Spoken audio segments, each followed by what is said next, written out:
Seperti biasa, paling mendasar mempelajari Al-Quran adalah cara membaca Al-Quran. Dia bahasa Arab tapi diperlakukan cara bacanya berbeda dengan bahasa Arab biasa. Ada ilmunya tersendiri namanya ilmu tajwid. Berbeda dengan kalau kita baca majalah, nyanyi, entah nyanyinya sholawatan, entah nyanyinya Mesir, bahasa Arab tapi tanpa tajwid. Kalau yang pakai tajwid itu cuma Quran. Jadi kalau baca majalah jangan pakai tajwid. Terus shadaqallahul azim. Baca hadis juga begitu. Tidak perlu dengan tajwid. Jadi kita baca Quran lah, baru kita menggunakan ilmu tajwid. Bahasa Arab itu beda-beda. Bahasa paling tinggi namanya bahasa fasoha, bahasa kitab, bahasa Quran. Bahasa pasaran namanya bahasa umum. Itu sudah mengalami perubahan banyak. Sehingga orang Arab sekarang kalau baca Quran kadang-kadang dia juga nggak ngerti apa yang dimaksud oleh Quran, kecuali mereka membaca tafsir. Kalau tidak membaca tafsir, mereka juga tidak paham. Mereka tidak kenal. Sekarang aja sudah banyak berubah. Kalau orang Arab Fasoha itu air itu namanya alma. Bahasa fikih, Quran, air itu bahasa Arabnya alma. Tapi kalau bahasa gaulnya bukan alma, moya.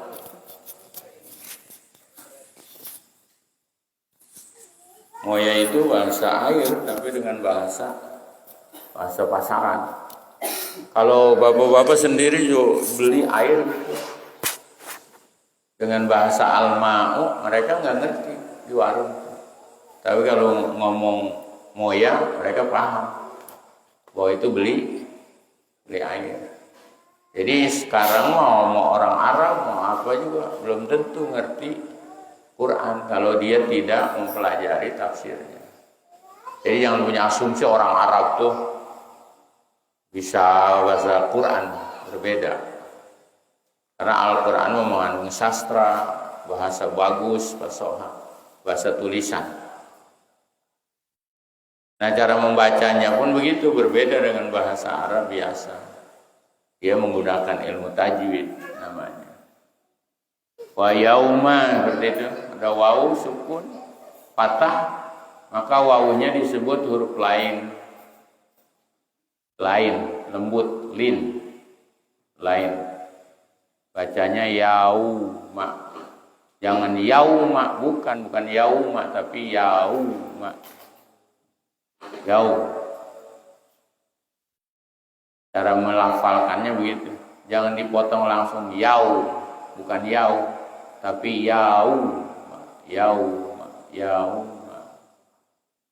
Ada pergantian antara huruf ya melafalkan dengan waw. Yauma. Nasyuruhum. Dalam ilmu tajwid tidak ada hukumnya. Nasyuruhum. Paling nanti mim sukun ketemu jim. Idhar syafawi. Idhar artinya jelas, mimnya dibaca jelas. Nasyuruhum. M-nya jelas. Nasyuruhum.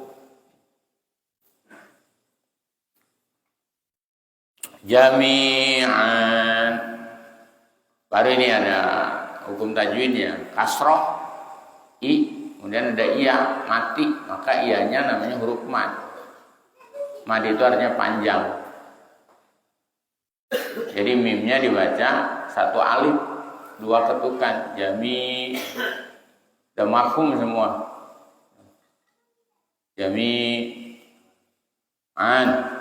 Tinggal ada tanwin menghadapi sa.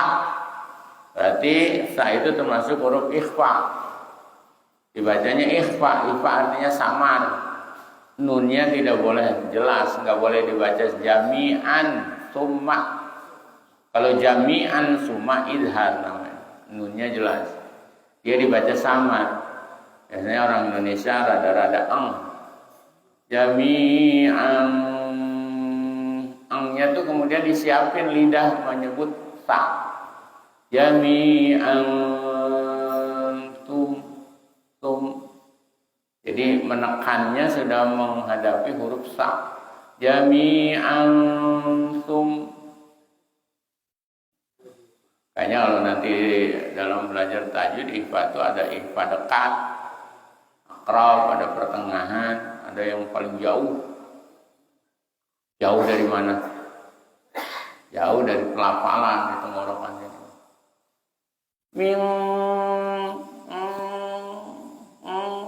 Karena mau nyiapin kop,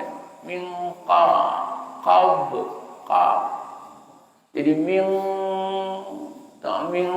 nih udah siapan kop ini qablik. Jadi angnya beda. Jami'an sum, jami'an min qablik. Kalau cuma ngedengerin suara, apalagi yang rada-rada budeg, kagak bisa bedain. Tapi kalau pakai alat, kalau kori-kori, belajarnya ada alatnya Pak. Gini-ginian ini.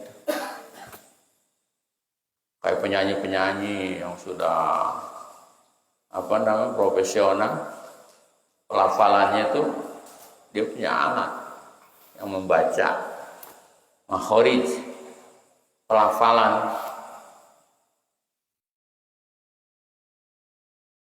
Nah, cara membaca begitu itu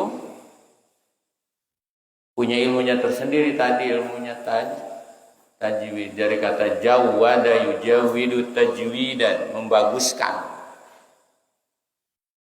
Dan ilmu tajwid itu tidak diajarkan oleh Rasulullah, termasuk ilmu bid'ah. Rasul nggak pernah ngaji, ini kalau ini ketemu ini ikhfa gitu, gitu nggak pernah. Metodologi Rasulullah ngajar itu tidak pakai begini, tapi hafal. Metode Rasul kalau dipraktekin sekarang bubar pengajian. Tiap ngaji kudu ngapalin 10 ayat. Besok ketemu lagi, seminggu lagi kudu hafal. Kira-kira Bapak bisa kuat nggak Pak kalau suruh begitu? Paling kuat sebulan. Tinggal satu paling pesertanya, gurunya doang. Jadi metodologi Rasul mah nggak pakai macam-macam, apalagi didengerin kepada Rasulullah, udah dia hafal. Oh iya, bagus. Karena orang Arab mah punya kelebihan, sejarah mereka itu biasa menghafal. Makanya metodologi kuliah dengan Eropa dengan Arab beda Pak. Kalau Bapak punya anak kuliah di Amerika, di Belanda, itu bukan hafalan, kritis, metodologi berpikir. Tapi kalau ngajinya di Saudi Arabia, kemudian di Yaman, bukan kritisnya Pak, banyak hafalannya.